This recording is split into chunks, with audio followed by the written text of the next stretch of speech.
everybody, to the Moody Gooners podcast, the unofficial Arsenal FC podcast that looks to give Gooners insightful and lively content with a twist. Each week, we will make a bold prediction with the loser donating to Mind, which is our mental health charity of choice.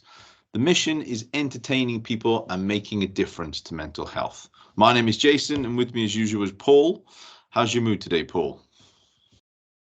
Mood right now, yeah, it's pretty good, I would say. I think, a few games after the game, I'm feeling kind of cautiously optimistic before the game on Sunday.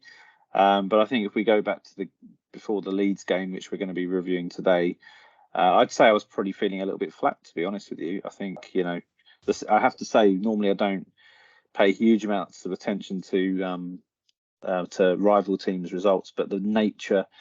The emphatic nature of how City beat Liverpool really was a statement win for me. So, in my view, it should have been one of their tougher games in the run-in, and I expected, certainly a close game. So I think that definitely hit, definitely made me feel a bit flat before the game. But I still felt pretty confident. I feel that Arsenal over the season have proved, even when City have had their result and we've gone afterwards, I still feel that we've actually delivered a performance. But I have to say the 4-1 victory for City was, a bit like, oh God, where are they going to drop points next? And I still do feel that now, to be honest. But I did feel generally pretty confident because we have done pretty well of late against teams that are struggling. I feel that, probably a month or so ago when we played against teams with the lower blocks at home, the likes of Bournemouth, for example, I think that was a tough game. But against Everton, against Palace, obviously scored 4 goals each time. So I started feeling a bit more, I felt okay about our game, but I was just a bit annoyed really that Liverpool hadn't stepped up with some kind of a performance. So I do feel that to win this title, we're going to need City to probably drop in at least one other game elsewhere, and excluding the game we've got at their place. How did you feel? After when I saw the result, I didn't watch the City-Liverpool game, but when I saw Liverpool go up, it's like, bloody hell, here we go. Maybe they can nick a draw or something, a worst-case scenario. But it was just, it was a bit deflating because you think, oh, bloody hell, that was their hardest game, and yet they've just basically rolled them over, and they looked so convincing. You've got to think they had no Haaland. He wasn't playing. Alvarez came in, and they just... this guy, Haaland scored 42 goals so far, and then Alvarez comes in and just, it's like he's been playing there all season. So it was a bit, it made me feel a bit flat afterwards and very deflated, not great. But so moving on to the Leeds game for us, how are you feeling for us going into that? Yeah, like I say, still feeling fine, because I felt like I kind of, in my mind, I kind of broken down the sort of the season into chunks, and for me, Leeds was like the last game of what was a winnable chunk of games. And I think, even though we started slowly against Everton, obviously won 4-0 at home, and then did put 4 goals past Palace as well. I still felt quite quietly confident. I'm normally one of these people, I just keep my mouth shut pre-game and then just hope and pray, and then afterwards enjoy the warm fuzzy feeling of victory. But I still felt quietly confident we would get that 3 points. For me, it was just like, the City game did leave me feeling a bit nervous, but I felt good. I felt that the team were coming into it in good form. I mean, I know that we had Rob Holding in for Saliba on the day, but I'm not that concerned about Rob Holding up against teams like Leeds. I think he's got the physicality to play against teams that want to put one on you a little bit. So I wasn't too worried about that. I think the main thing, if we're moving on to team news, I think Saka being on the bench at the time was a shock. But it's since sort of transpired there was apparently some illness amongst the camp. I think I heard that Ben White was also struggling, which would have been a disaster given Tomiyasu's injury and how Ben White has been such a revelation. Like no one even stops to consider for 1 minute that the guy is not even a bona fide right back.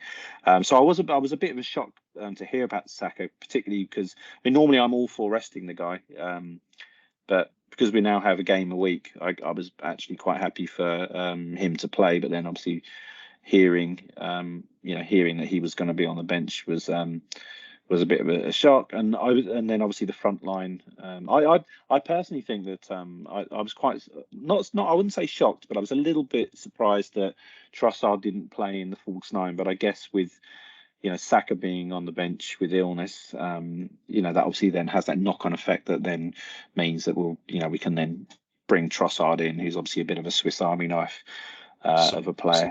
Yeah, so versatile. And the final piece for me as well was Thomas Partey. Obviously, we took our physio to Ghana on the international break. Yeah. Then you hear that former Spurs alumni Chris Hughton didn't play him due to an injury worry. So I think a lot of Arsenal fans were having a meltdown on that point. But when I saw him training on a few days before on the socials, I felt good. And then he didn't look to be off the pace in any way. He looked to be sort of mechanically and physically pretty healthy. So yeah, I think for me, seeing Saka not playing just shocks people. But great that Thomas Partey was back for sure. So I think he's a player that we just cannot replace. So he's top 2 or 3 players in his position in Europe at this point for me, really in his prime. How did you feel about when you saw the lineup? Well, yeah, I mean the worry for me out of all the players there was Saliba. From what I understand, there's no return date for that, and that's a worry because that to me just says that they don't know really what's going on there with that. And so I'm a little bit with that one because all right, Rob Holding's come in and he had a good game against Palace, but he's no Saliba, so that is a bit especially with the run of fixtures we've got coming up. I'm a bit worried about that one. If he gets caught out, if Alvarez or Haaland, start pulling him out of place and start, bullying him and stuff. Remember what happened last year when he went to Spurs and he lost his cool with Son. So he lost his mind that day, didn't he? He was absolutely I know, up high on the halfway line and exactly. mud wrestling, on the touchline. He just loses his mind a little bit sometimes, and so I just think that Saliba's a lot more cool in defence, and he makes it look so effortless. So whereas Holding is that old school sort of centre back, roughing it up and just get the ball out sort of thing. So I'm a little bit scared about that one. Saka being on the bench. Just to take you back to the Saliba no return date thing, do you not think that Arsenal do that strategically now? I've noticed. The reason I say is I noticed when Jesus was out, at no point did Arteta actually say, "Oh, we expect him to be back training at this date and roughly kicking a ball this time." And so there's a bit of me that actually thinks it is a strategic ploy by Arsenal to try and not give too much away. I mean, I have heard since that he hasn't trained at all and very unlikely to play against Liverpool on the weekend. But watching him come off against Sporting Lisbon, I certainly didn't get the feeling that he was going to be out for that long. I mean, I'm probably tempting fate here, but he walked off unaided. He wasn't limping or in any way, just sort of came off a bit gingerly. And there's a bit of me that thinks actually Arsenal, what they do now is they deliberately just kind of keep, it's frustrating for the fans, no doubt, but I feel like sometimes they keep a lot of that in-house to not try and allow other teams to plan on, in terms of how to come up against us and how to play us. So, but then I must admit I was quite shocked to hear that he hadn't trained at all or done any work, and it looks like he's potentially going to be missing on against Liverpool. But I don't get the feeling he's going to be out forever. But I don't know what you think about that. As you say, he came off against Sporting, sort of, he was fine. He came off, he's holding his back a bit, but it's one of those injuries that is so innocuous. It's sort of happened on its own. And they're the ones that worry me. When a player goes down like that, instead of rolling around because he's been clattered by somebody, that there's something wrong. And that's the worry for me with that one. Okay. So just moving on to the other ones, Partey, yeah, I mean, I'm delighted to have him back. I'd go a step further and say he's probably one of the best players in his position in world football. I mean, there can't be that many. I mean, you look in the Premier League, you think maybe Casemiro, but I can't really see many other players doing what he does.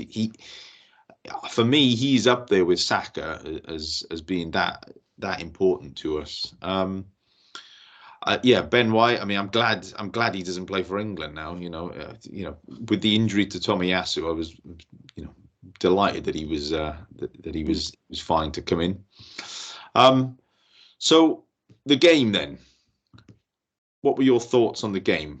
As the start of the game, how do you think we did to begin with? Well, I think the first sort of 2 or 3 minutes, I felt that we showed a certain level of intent, but I do think it's become a feature of us, particularly at home in the last few months, where the first half have lacked. I don't know if I'm just being sort of overcritical here, but sometimes I watch the way we play in the first half of games at home, and we. I mean, I think Fulham away was the last time we had a really amazing first half, to be honest. I think some games at home, we do start a little bit slow.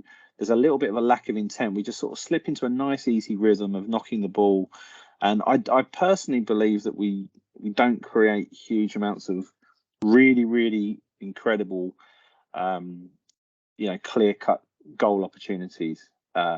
I mean, overall, I would say the first half reminded me a bit of the games against Brentford and Bournemouth, where we had all the ball. A slightly nervous crowd probably contributed to it, but not enough clear-cut chances. And actually, the best quality of chances, even though they didn't have the opposition and didn't have the ball much, actually came from the opposing side. I mean, it was also really bloody annoying to see us getting caught out again the same way we did against Bournemouth, where they kicked off and sprayed the ball onto the right-hand side, and then before you know it, Christensen's bearing down on goal. I mean, it's pretty routine save by Ramsdale in the end, but it was just very disappointing to see us just not alive. I mean, I think up until about a month ago, a big feature of the season for us has been starting really, really strongly for the first 20-25 minutes and often getting a goal. It feels a bit more at the moment that we're just starting a bit slower. We tend to still get the breakthrough towards the end of the half, but for me, I want to see a little bit more urgency about things. I think the rhythm's there, that controlling possession is great, but just try and mix it up a little bit. Maybe a few balls into the channel over the top for Martinelli to run on. Try and vary our game up a bit. We've got a very kind of methodical way of playing, which has obviously proved to be very effective. But I just felt like a real lack of clear cut chances. I mean, the only one that I sort of remember was Jesus, Xhaka putting his. Yeah, he sort of hung that classic cross that he's been doing. Sort of reminded me of the Brentford away game where he hung the ball up. And the ball was a bit behind Jesus, but for me, he should probably be working the goalkeeper at that point. But other than that, I can't really think of anything clear cut that we created, to be honest. Which is, I think, when you're at home and the onus being on you, I think it's important you've got to sort of be making the opposition thinking, oh my God, they're going to score any second now, and we didn't really do that. If I'm honest. Yeah. I mean, the first 30 minutes, I mean, credit to Leeds. They looked really threatening. They were compact. They were catching us on the counter. They packed the midfield as well. And as you say, we weren't able to sort of get around it. So we were doing that sort of horseshoe passing, that thing that you've told me before, which going back and forth, round and round, and there's no sort of penetration there from us. I tell you that the player that stood out for me the first half hour or so was that Somerville for Leeds. He was all over the place, causing all sorts of problems down that sort of left-hand side, cutting in. I think maybe we had a bit of a slight hangover or something from the international break. We weren't completely on the ball. A few loose passes, trying to force it a bit. Looked a bit complacent. Odegaard didn't really get on the ball much as well. I mean, there were a couple of flashes of moments, maybe from Jesus and Martinelli, with their sort of chaotic style. They just sort of nip in and out all over the place, and they just cause that sort of confusion for the opposition. I thought Partey, he looked really calm and controlled, for that sort of first. I know, Leeds were sort of the better team, I think, for the first half hour or so. I thought Partey was really sort of stood out, and he was trying to sort of reassure the players, and the distribution was really on point. I thought great first half, Partey. Martinelli, Ben White, notable others. They had pretty tidy first halves. What else have we got? I love. You could see it almost instantly was Zinchenko moving in field as well. That extra man in the midfield, the body that he gives there, it's just for me. I love it. I love the way that he's able to do. It'd be interesting to see if he can do that against sort of the bigger teams, whether he gets the time to do that. Like if Liverpool are doing that, if he's trying to do that against Liverpool, are we going to get caught out? So Well, I don't know if Liverpool have got the legs in midfield, to be honest with you. I mean, I'm not denigrating Liverpool at all, but I don't fear their midfield in terms of being able to get across the pitch and stop us, to be honest. So I think he should potentially get some joy. I think the thing I noticed about this game compared to other games, obviously, I remember a few years ago when we had Tierney and I just joined the club. We seemed to sort of attack a lot down the left hand side, but then of late we've been much more effective down the right with Saka, Odegaard, and White. But I think with Saka not being in there, I think Trossard, he works hard. He's technically very good. He doesn't give the ball away. But I noticed the right hand side is very disjointed of the attack. I remember one time around the middle of the half where Ben White dribbled the ball, was kind of looking forward for a ball, into feet, and he sort of passed it in between Odegaard and Trossard, who both sort of tripped up and slipped almost into each other. And that for me really sort of summed up how I felt watching us. But I think as a result of Saka not being there and maybe the combinations and the play not being as fluid, I think the left-hand side of our team looked better. I think Granit Xhaka had a really good game, good use of the ball, got into some really dangerous positions. Obviously, clipped that ball in for Jesus for that header. And I think, Zinchenko was great. And I think Martinelli was able to get in behind. But again, to my point earlier on, I think when Martinelli did get down to the byline, there was one point I remember where he sort of stumbled on the ball and it went out for a goal kick. He'd sort of done the hard thing by going around someone and sort of fluffed his lines at the final action, where he probably could have pulled the ball back. He sort of tripped over the ball a bit. But so the left, it was good to see the left hand side looking a little bit more potent and kind of carrying that threat, because I do sometimes have a slight concern that Odegaard, Saka, and White are so good as a trio that sometimes it can come down the right hand side a bit too much for my liking. But I mean, do we want to sort of go into the I don't know if you had any sort of general observations about the first half, but should we crack into sort of the penalty? Yeah, I was going to say, let's move on to the penalty incident. So first of all, in my view, softish penalty. There was contact, and letter of law, it's a penalty, but he made a bit much of it, in my view. But yeah, I think on the, if you were going to pin me to it, I'd say it's a penalty, but just. Yeah, I must admit, in real time when I saw it, I thought, oh, that looks like a penalty. Absolutely. It does make contact.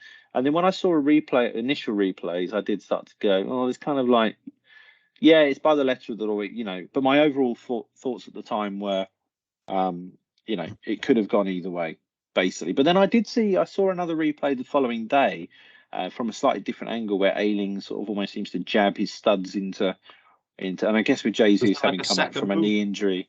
Yeah, it's like a second sort of movement, and I saw that actually and thought, okay, that was a penalty. But you have to ask yourself the question: if Luke Ayling was playing for Arsenal and he did that, how would you be feeling? And my overriding feeling is I'd be really annoyed with Luke Ayling, because first of all, I think when you go to ground in the Premier League, you've got to be 110% sure that you're going to win that ball, and there's the clear opportunity. And I think there's no way that was on. I mean, Jesus makes the chance from nothing with some great feet that he's got. But if you go to ground, you sure as hell need to be winning the ball. And my other thought is, why that second motion? I mean, I feel like by doing that second jab of his foot at Jesus, he sort of gave the referee no option really. And the other thing is as well, if it then goes to VAR, it's not clear and obvious enough for them to reverse the decision. So for me, yes, it's probably not the most stonewall penalty I've seen, but I would say definitely a penalty. If Luke Ayling was playing right back for Arsenal and he brought a Leeds player down in that way, I'd be annoyed at the way he did it, to be honest. I don't know. What did you think, apart from anything else to add there? Well, no, I mean, I think I'm with you. I think it was definitely a penalty, but it on second viewing, you watching it, and then I saw some of the pundits afterwards. They were like, yeah, it was a penalty, but only just. So, yeah. And then, after that, Odegaard picks up the ball. Everyone in the ground, everybody on TV is thinking, right, Odegaard's taking it, getting a little bit of grief from the players. and then at the last minute gives it to Gabriel. I loved that. I loved that. I've never seen that happen before. Did you I've pick up seen it. on? Yeah, I did, and they've been saying recently that the teams are doing that. They're getting one player to kind of protect the ball, and they give it to the guy. Did it happen against Sporting? Maybe, I don't know. There was a game recently I was watching where I think it even might have been an Arsenal game. Maybe it wasn't, but a player picks up the ball and then eventually gives it to someone else. But I don't really understand why. Is it just sort of to protect the player mentally from Yeah, I the think so. housery, I guess, that Yeah, comes it's got to comes be. from it. It's got to be for that. If you pick the ball up and you're the penalty taker, it's gonna be playing on your mind. You've got like, I know it's only maybe like 30, 40 seconds before the ref blows the whistle and you take it, but that must feel like an eternity when you're stood there waiting by the penalty spot. You got the goalkeeper jumping around, maybe walking back and forth, a couple of players shouting a bit of rubbish at you. It must, it takes the edge off, doesn't it? And then at the last minute, you give the ball to Jesus. Jesus has not had to deal with any of that. He can literally just step up and slot it away. Although I will say, I did think he was gonna miss. I I thought he was gonna miss. He looked nervy, and I was like, He actually looked like he was going to cry. I sort of wanted to put an arm around him. He looked very emotional. And to be honest, every time I've been watching Arsenal at the moment, I've been absolutely begging him to score because oh yeah, I can, even though he brings so much to the team, I'm a little bit old school, and I believe that your number 9 should be scoring at least 10 or 15 goals a season. I know it's going to sound crazy when we're getting goals from across the pitch, but I love what he's been doing for the team. I think we wouldn't get the half the amount of goals from our wide players if he wasn't playing. But when you haven't scored since October, even though you've had that injury, I think you've got to be doing a bit better in front of goal, and he does create chances for himself easily. But to be honest, even though he looked nervous, a lot of people were kind of saying, oh, his penalty was a bit dodgy, and he scored 6 and missed 7 apparently in his career so far. But I actually thought it was a great penalty. I think if you do that movement where you stagger your run up and you make the goalkeeper blink first in terms of making their first move, it sort of doesn't matter if you roll the ball right into the corner or blast it into the roof of the net. For me, it was a great penalty. He showed composure. He made Meslier flinch first. And in fact, I quite like the fact it sort of turned me on, if you like, the fact that he sort of rolled the ball down the middle. It's sort of that a bit of cheekiness about it, which I sort of like. I don't know. I just a little bit more height for me, and I would have felt a little bit more comfortable because all it would have taken is a loose leg from the goalie, and we'd have been like, and can you imagine what that would have done to his confidence though if he'd missed it? I mean, he's not scored, as you say, since October, and he's been trying and trying. He gets himself into the positions. Is the movement of the player, it naturally causes chaos. And if he'd missed that penalty, I think that would have crushed him. And I think he wouldn't have been the same player for the rest of the season. Genuinely, I think, it was imperative that he scored that. Yeah, and let's be honest as well, like, to my point before about him being such a valuable player for the team, at the time we got given that penalty, we were not really looking like we were scoring at all at any point, and he created that entire situation just through lovely slaloming run, great feet. Because to be honest, we looked like we were going to probably go into halftime 0-0. With Arteta giving the players a bit of a rollicking for the second half, to be honest. But just a little bit of skill, a little bit of dynamism around the box. And suddenly we've got the penalty, and we've got that all important lead. And I think it's become a bit of a cliche, but I think particularly when you play the sort of the so-called weaker sides, which I don't know why they're called so-called weaker. They are weaker, let's be honest. But when you play those sides, if you look at the emotions that came around from the Bournemouth game, the fact we were 2-0 down and we were swimming against the tide, I think you get the first goal against these teams and you often go on to win very comfortably 3 or 4-0 in these types of games, purely because these teams don't really have the ability to be a potent attacking team and manage the game defensively. They just don't have it in them.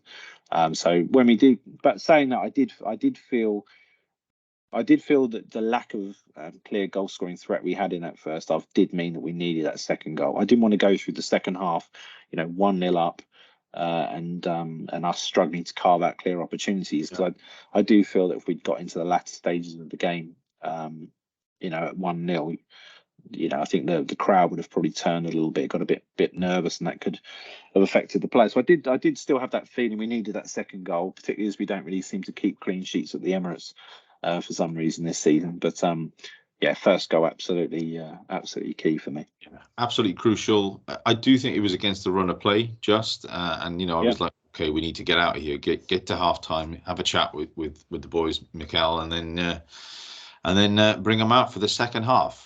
So overall, any standout performers for you from the first half? Well, it's probably a bit embarrassing to say because because you don't really want. I mean, I think Ben White was incredible the whole game. To be honest, I thought he just how composed he was in everything he did. The housery was great as well. But can we talk about Aaron Ramsdale for a second? Because I feel at the moment that people like Saka and Partey are getting all the plaudits and Odegaard, and I think they definitely deserve to be given so. But Ramsdale, that save he did against Solanke with his face, one-on-ones that he's been pulling out. And actually, no, that wasn't with his face. That was with his hand. But then against Wilfried Zaha, another one-on-one where he's deflected the ball onto the post, and then it's bounced back against him and gone out for a corner. But he has got a touch on that. And I feel at the moment that he's being an absolutely, and people sort of think maybe he's not been so great with his feet over the weekend. Have been a bit more skittish. But I personally would prefer to focus positively on.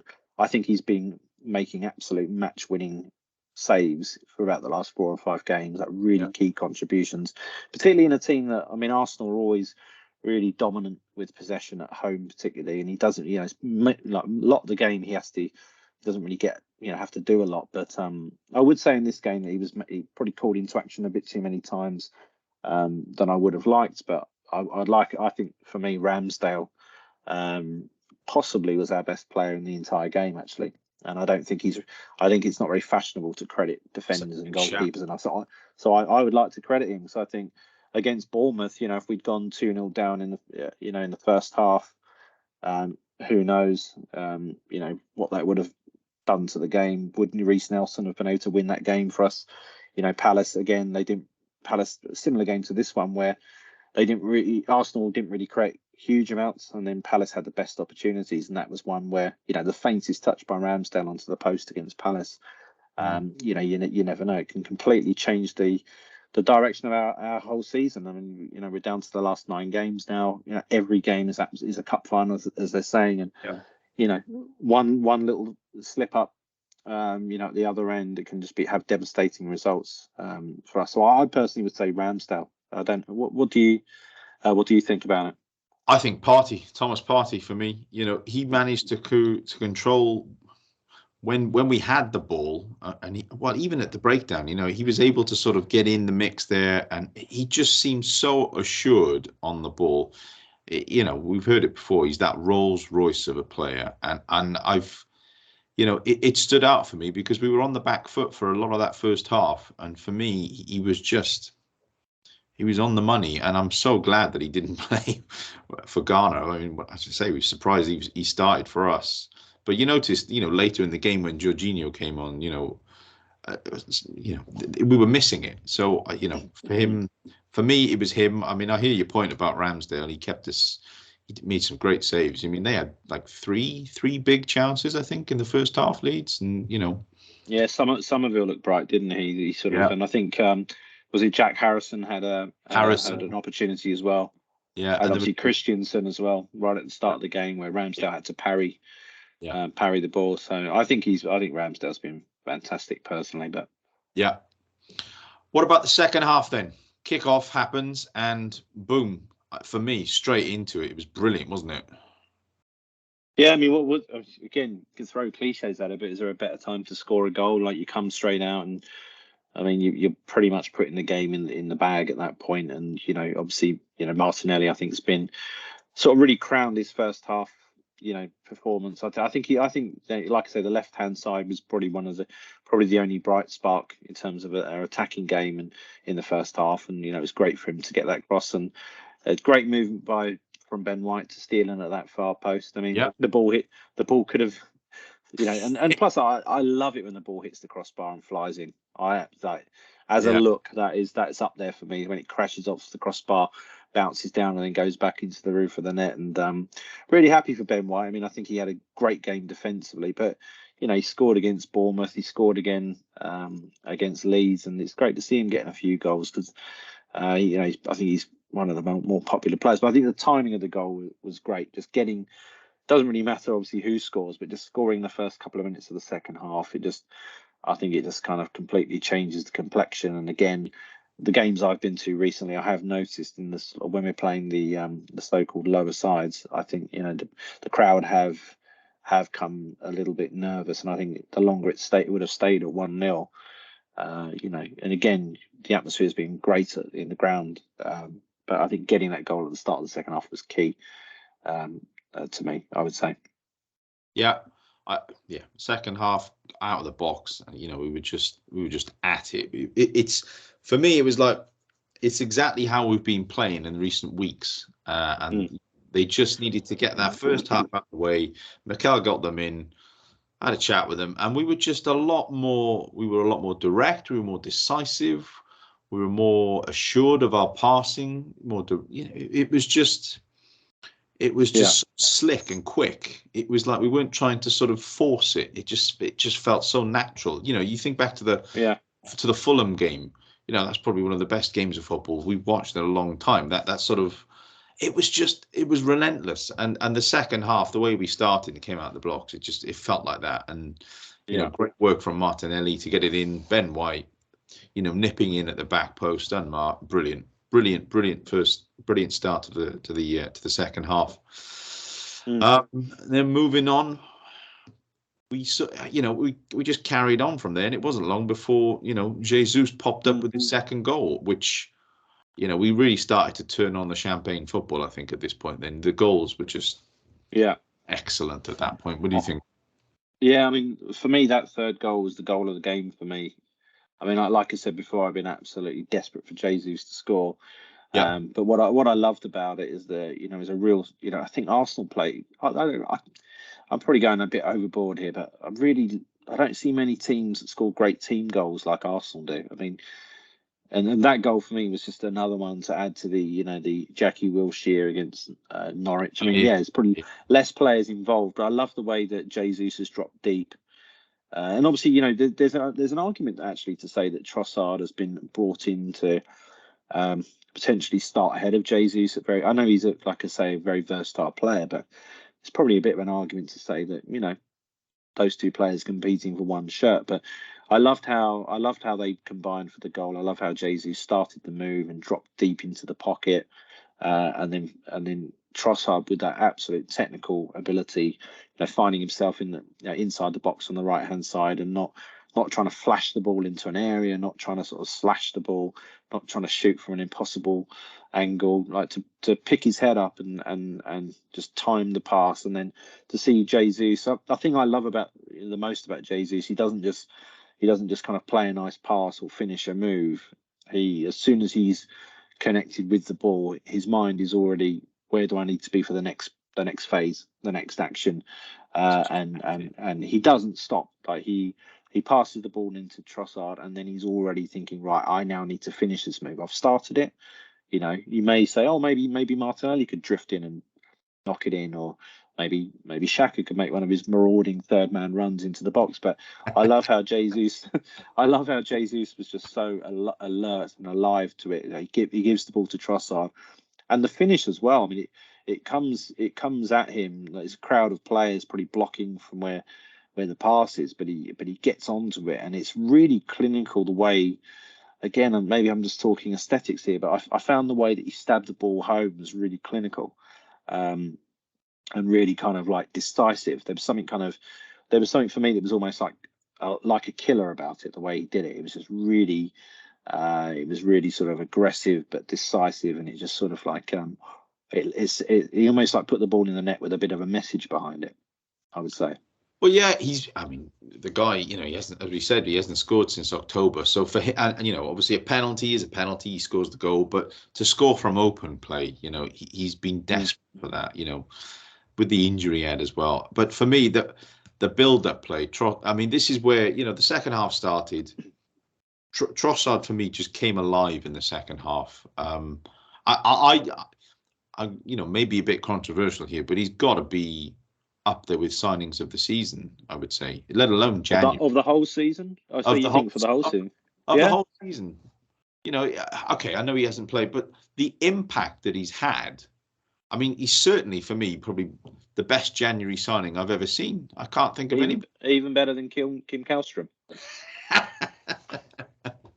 you sure? When did we get, what was it, Dennis Suarez? When did he sign? Was he a January signing as well? Do you remember him? He was we got him in. And I remember, like, you start lying to yourself, don't you? I remember going on his Wikipedia page and, oh God, what if he just hasn't found the right club yet? And obviously Kallstrom coming in with a back injury runs him close for a January signing, but with all. But in all fairness, I think now Trossard's got 1 goal and 6 assists since January. I mean, Mykhailo Mudryk is not fit to lace his bloody boots. I feel a bit sorry for the guy because he clearly didn't want to go there, did he? He was all set. He was all set. Giving it all on social media that he's coming to us, and then Chelsea come along with their big bucks and they just splashed the cat. They just. And credit to the recruitment of Arsenal, because we had that backup plan. We must have had that in mind and gone. Oh yeah, every club must do. But what's interesting though is Trossard and Mykhailo Mudryk stylistically, and even how the positions that they play in, they're both very different players. That's what I find quite interesting about their recruitment. If we're looking for, if we don't get Mudryk, and you'd imagine we'd probably have, our backup plan might be, an out and out sort of wide forward with pace. Whereas, Trossard's shorter than Mykhailo Mudryk. He's not as pacey. He's more technical, but more versatile. So there's an element of it that I think, I don't doubt that we wanted Trossard before we signed him. But for me, he's not even like a clear sort of replacement for the failed Mudryk signing. But what a player. I mean, I was always sceptical that and I think I'm a bit scarred from when we tried to play. Was it Smith Rowe? We tried to play away to, was it Villarreal? I think it was. I think we tried it at Man City once was it Willian or Smith Rowe played? We tried it at Man City. It was an absolute disaster class. And then we tried, I think it was Smith Rowe against Villarreal, and it was that's the one I remember. And I thought, and for me, it felt like, again, credit to Arteta, because it shows that he's obviously doing stuff on the training ground that we don't get to see, obviously. But I couldn't believe how good he's been in that false 9 position. I mean, 1 goal and 6 assists, his versatility. I mean, I don't think he was amazing off the right-hand side on the weekend, but yeah, he's great at the middle. He's great on the left. He uses the ball really well in tight spaces. He's technically superb, and he's starting for Belgium, I noticed, in the international break. So I think he's a great player. I'm really happy, and we've got him for a good price, entering his prime. And you look at our bench now. For me, it's a good score. I'm still gutted we went out the Europa League, to be honest, because I think our bench is quite there. Yeah, I agree. Trossard for me, fabulous. Yeah, fabulous player. So back to the game then. Yeah. Second goal. That was the second goal, wasn't it? That was the Jesus one. What do we reckon? That's the Third goal. My mistake. I mean, from then onwards, I just thought we controlled and dictated the play, and just passed it around, and were probing, going at them, and then we fast forward a little bit, and then the fourth goal. I mean, this for me was the goal of the game. The fourth goal. It was wonderful. We Saka had come on by this point, and he'd drawn a few players out of position, and they just swarm around him. He just they just want to go straight towards him because he's the danger man. Draws them out of position, plays it back into Ødegaard, and the pass for me was just that little chipped, little lofted ball. It was just beautiful. beautiful. And then I mean, if someone told you 12 months ago that we would score a goal like that, if you asked 100 Arsenal fans, no chance. which player do you think will be on the end of that header? No one is picking Granit Xhaka, not a single soul. And for him to be arriving in that spot again, and to be honest, it was a nice tidy header. It wasn't the it wasn't the closest in on goal for him to put that header in, but he's found what little space there is to aim at, and he's dispatched it nicely, and he's now got 7 goals. He's Is he got the really? same amount. That's his I, 7th goal of the season, and Jesus has 7 goals. but let's be fair to Jesus. He did miss a big chunk of the season.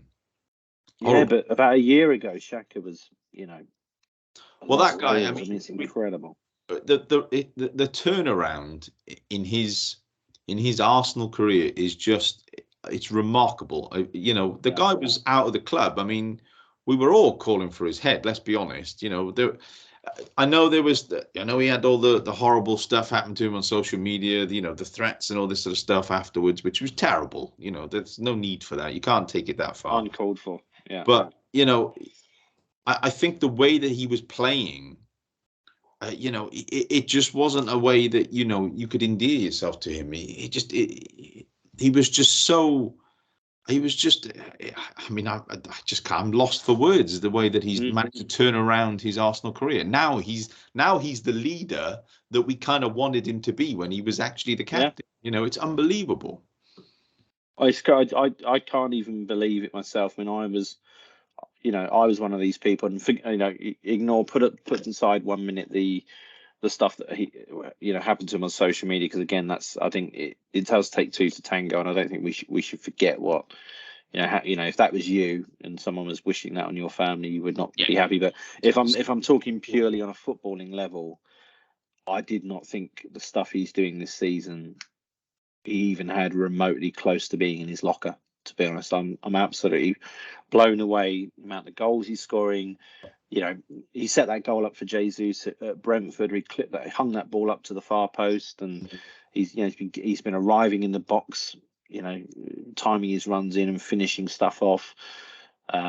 Scoring with his right foot. I think he scored with his right against Southampton away, and I think he's mellowed as well. Like we're not looking at him now as being a walking yellow card.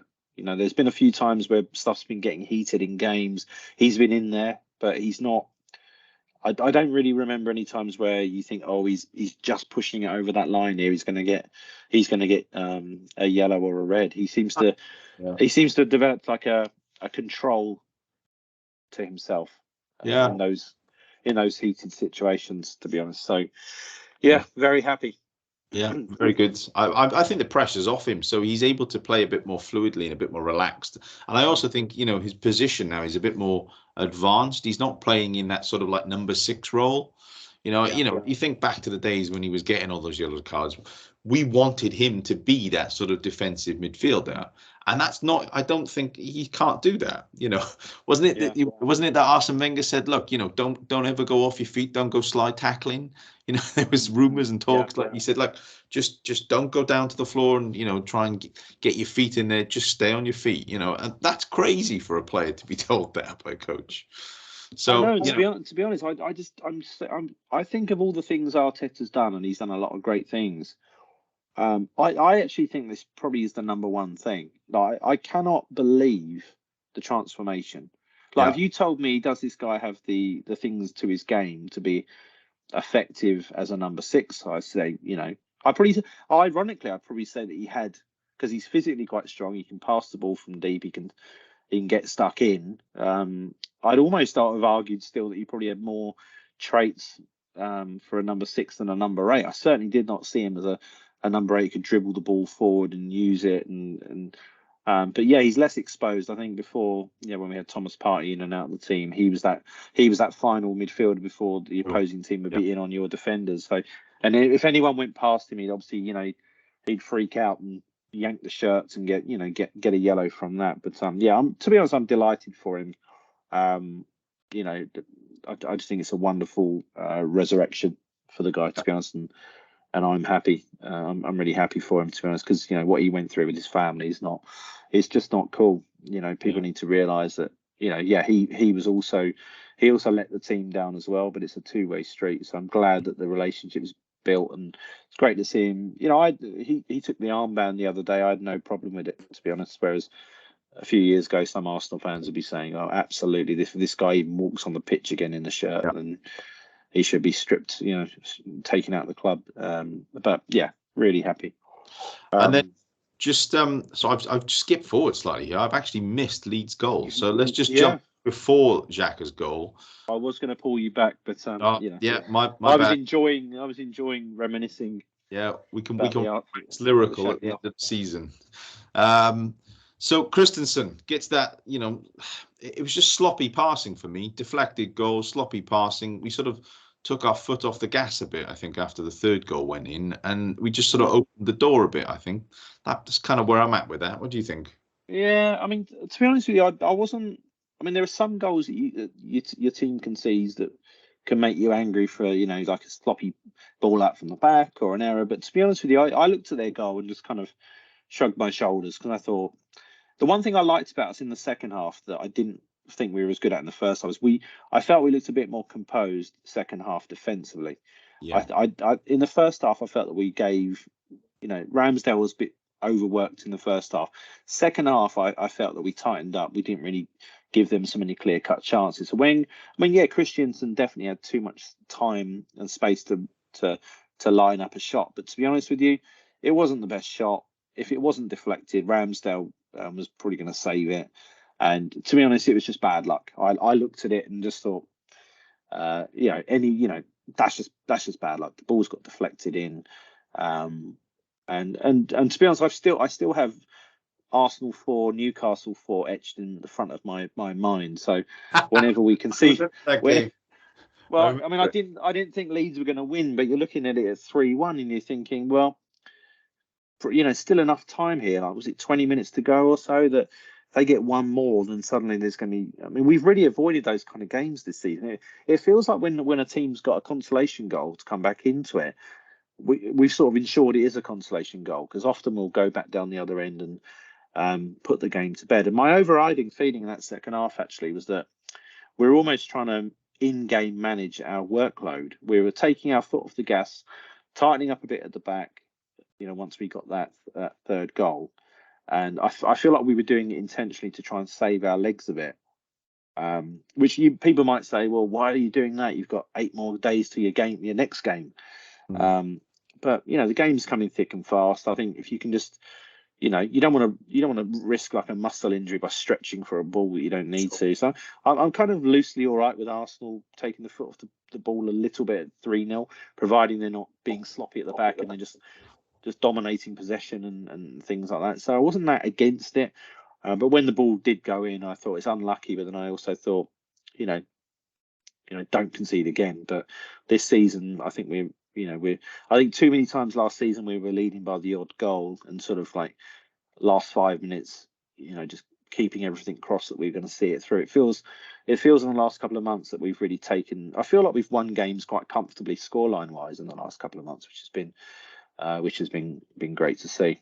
We've scored I think in the last 5 games we scored 3+ goals in each game. From a goal difference perspective, you've got to think as well. Man City, they've got one player that scored 42 goals this season. Yeah, and our goal difference right now, we're only 2 behind them. I think it is. I think that's the difference. And, as you say earlier, we want our strikers to be getting 10, 15, 20 goals or whatever, but that's shared across the whole front three, Xhaka chipping in as well. For me, it's remarkable that we're anywhere near Man City for goal difference, but we are. And credit to the team. We really are a solid team. We're not this. I don't like to say that Man City have become a one-man team. I don't think they set out to be that, couple of last season I think it was they didn't really have a recognized number 9, but they still managed to sort of win the title, didn't they? So for me, I just think it's brilliant. I carry on, really fabulous. I mean, we've got Jesus has scored a number of goals. Odegaard has, Saka, Martinelli, Xhaka's got 7. Ben White's now got a couple. Partey's got a few. So, Gabriel, I think, has got Sheringham. 3 or 4. From did you say Sheringham? He's got, he's a monster at set pieces, attacking set pieces. So the other thing I noticed before we sort of move on to the end of the game, I noticed was that Arteta sort of made some quite early substitutions in the second half. I know one sort of thing I would say about Arteta, which frustrates me a bit, and I'm sure they've got the data to back up why he's doing this, but I do wish we'd rest certain players earlier. We seem to be playing the same 11 through to like the late 70s in terms of the minutes. But I noticed he took off Partey around 60 minutes. I felt like the earliest, yeah. I mean, I personally would have kept Jesus on because he's obviously not put a lot of load on him in the last few months. So if he, but I felt like he probably might have got a hat trick, to be honest. But great that Partey was given half an hour's rest, and obviously Saka made his customary appearance. But I think putting half an hour in his legs before Liverpool is not the worst thing in the world. So I don't know if you noticed that as well, and what your thoughts were. Yeah, no, I was happy that Partey came off because obviously, if he's not gone out there, he would have wanted to play for Ghana. If he's gone out there on international duty. If he's come back and he's played, he's obviously there's a bit of a concern with him that we've got to treat him a little bit carefully here. So to take him off after going 3 up, I think that was absolutely spot on. And I hear what you're saying. Arteta has this tendency to make those subs later in the game, and you're like, well, hang on, come on, the game's done. Let's get some players off. We noticed it before with like Saka. We would get the guy off. The guy's playing game after game after game. To protect them a little bit. I mean, I think maybe we forget sometimes how young they are, but the importance of the player, I think, precedes that, and we have to sort of look after them a bit. We're not a club that can, we haven't got anybody else to come in for Partey. Okay, I know we've got Jorginho, but you could see when he came on that the midfield got a bit looser. He's not the same sort of player, Yeah. And I think that then led to their goal. I think that then led to sort of Leeds' goal for me. It just felt a little bit not quite as tight for me. Yeah, that's interesting. And I guess when you do up to signing Trossard, we probably haven't even had like a adequate replacement rather for Saka. Whereas now you feel that potentially Martinelli could step out there. Maybe Smith Rowe's now back and Trossard's there. So Nelson as well. Well, yeah, Nelson. I mean, even he's had some against Forest and Bournemouth. I mean, it takes these little. I remember Christopher Wray scoring the FA Cup semi-final in the 90s. So you do need your squad, and I think what's been great at the moment is that Arteta's been able to make the squad all feel very bought in, even though some players, get much less game time than others. And I think for them, they're probably looking at, can we make one big contribution? Saka and people like that going to get the story, the headlines, but I think every player, as long as Reece Nelson can say that he's contributed really importantly this season, even though obviously not playing so many games. I mean, shall we? Let's sum up the game. And what were your sort of full-time thoughts in a nutshell? Then I can go and we can wrap that up.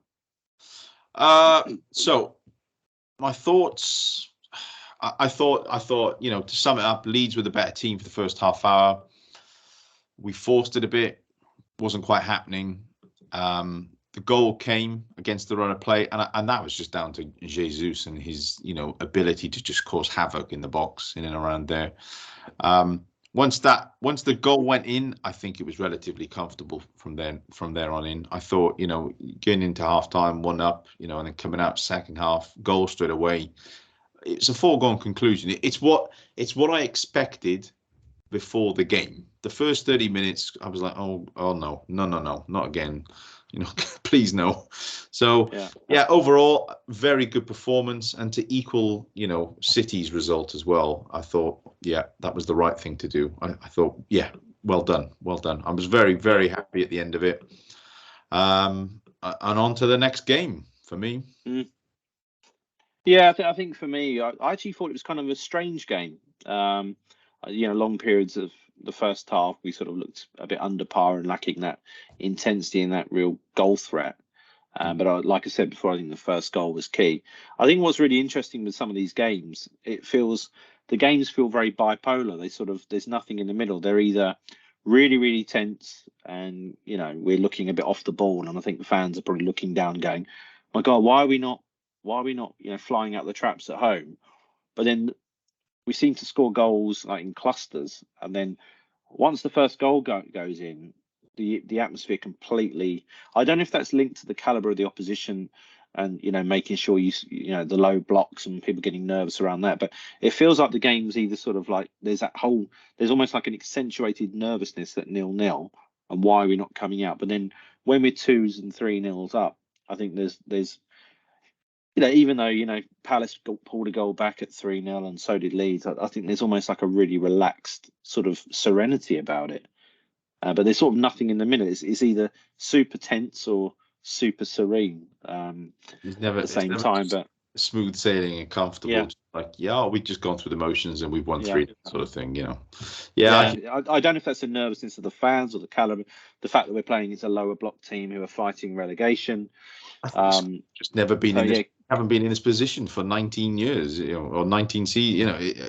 There's a lot on the line now. There's a lot on the line. Yeah.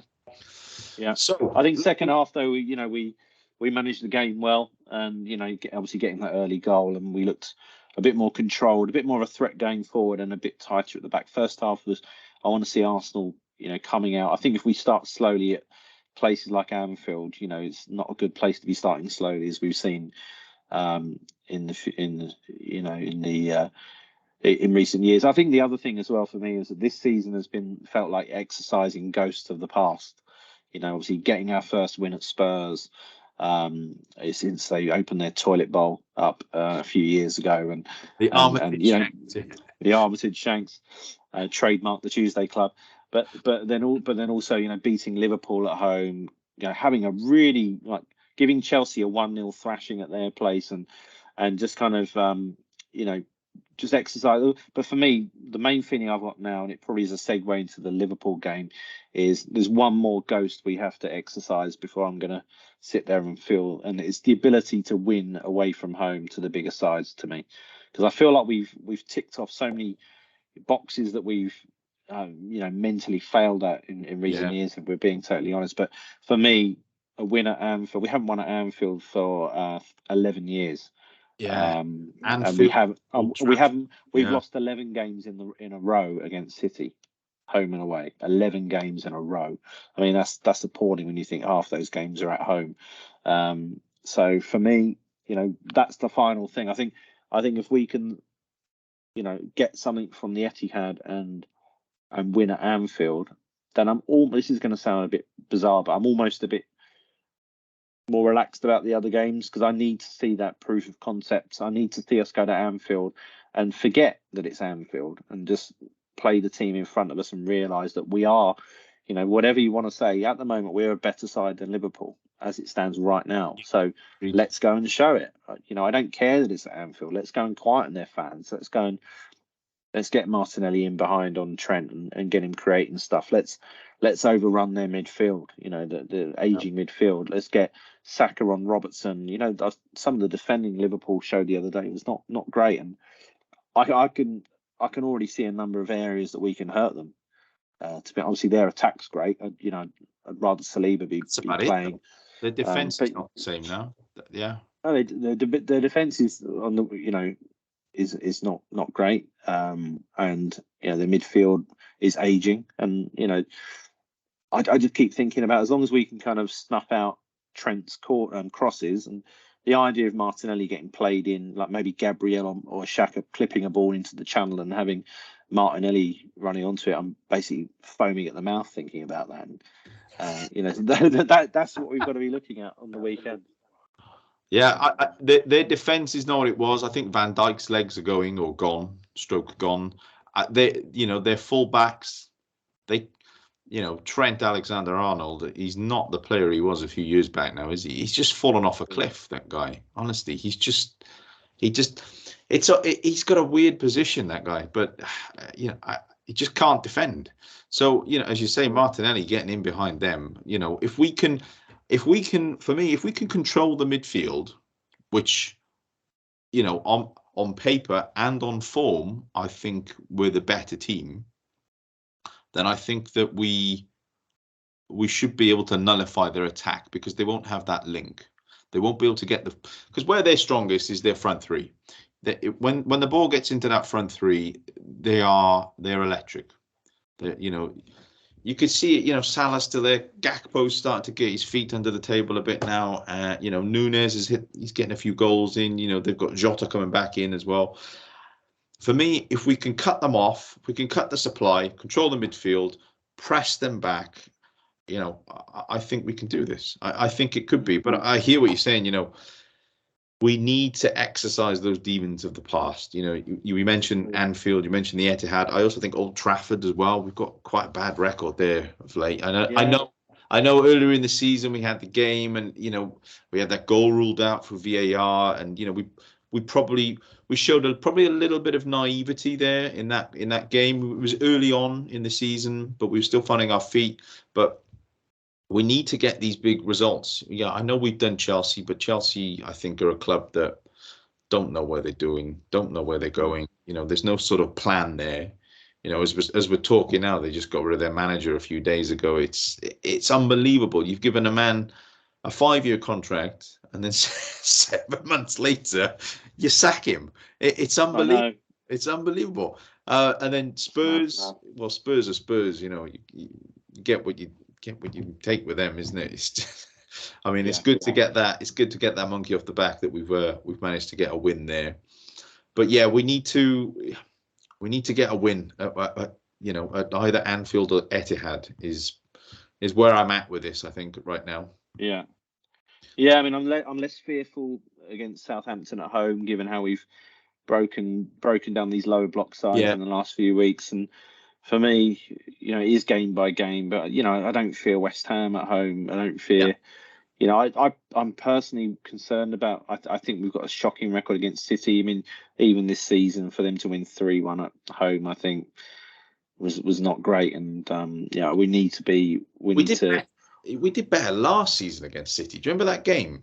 Last seconds, Rodri scored right at the end. Was it Rodri or no? Jesus scored the first one, and then Rodri got the last one. I think it was, wasn't it? He scored in injury time and goaded the fans. But yeah, let's just go game by game, shall we, and just do the business at Anfield. But I want to see. For me, I wouldn't mind. I sort of feel like we might be getting Eileen Drury on getting the Uri Geller spoons out on the weekend, because for me it's not a footballing reason why we necessarily lose to Liverpool if we do. But for me it's about it's what goes on between our ears, because for me there's no reason why we don't start if it just purely on a footballing level. And I've even heard people talking lately about Anfield. The atmosphere has not quite been as electric as it was. So it's not, for me, there's no reason why. We need to be, not arrogant. We obviously respect the opposition, but I think we should be a bit more bullish about things. And we are, we have a better defensive record than them. We're scoring more goals than them. Our midfield's got, Thomas Partey up against Jordan Henderson. I can see Saka and Smith Rowe. Saka and Martinelli getting joy down those flanks. I from a footballing level, I'm first time I'm seeing us go to Anfield and not fearing them, but I just hope that we don't get hung up on those demons of the past and slip into this pathetic sort of like, oh, it's Anfield, we're going to get beaten. We're just like, we'll try and show up and and go down. And I think the confidence of getting a win up at Anfield, what that would do for the rest of the season, I think that would just would give us that final little fillip, that little boost to kind of move us on. If we win at Anfield, then I think we win the league. That's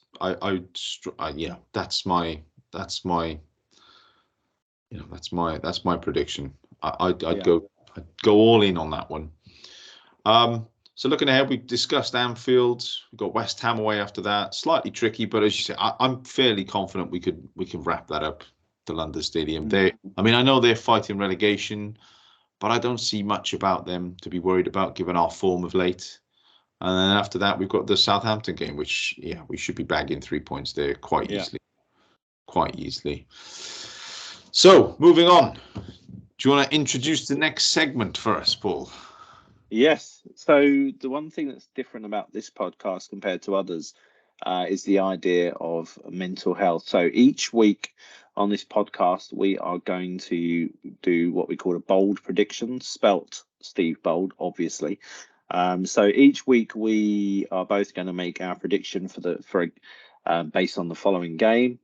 Whoever gets the prediction wrong has to basically donate money to Mind. That's our mental health charity of choice. I think it's fair to say, along with a lot of people these days, that we've both had our ups and downs, like a lot of people. Obviously, it's great that people are able to talk to it. And what we'd like to do at the end of this season is tally up all the money that we make from this prediction part of the show, and then and basically donate that to charity. So for each prediction that gets wrong is wrong. What are we saying? We're saying 10 quid.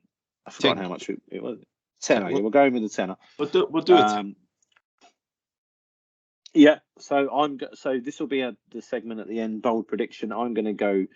Actually, no. You go first. I want to hear what you got to say. Give me your prediction for your bold prediction coming up.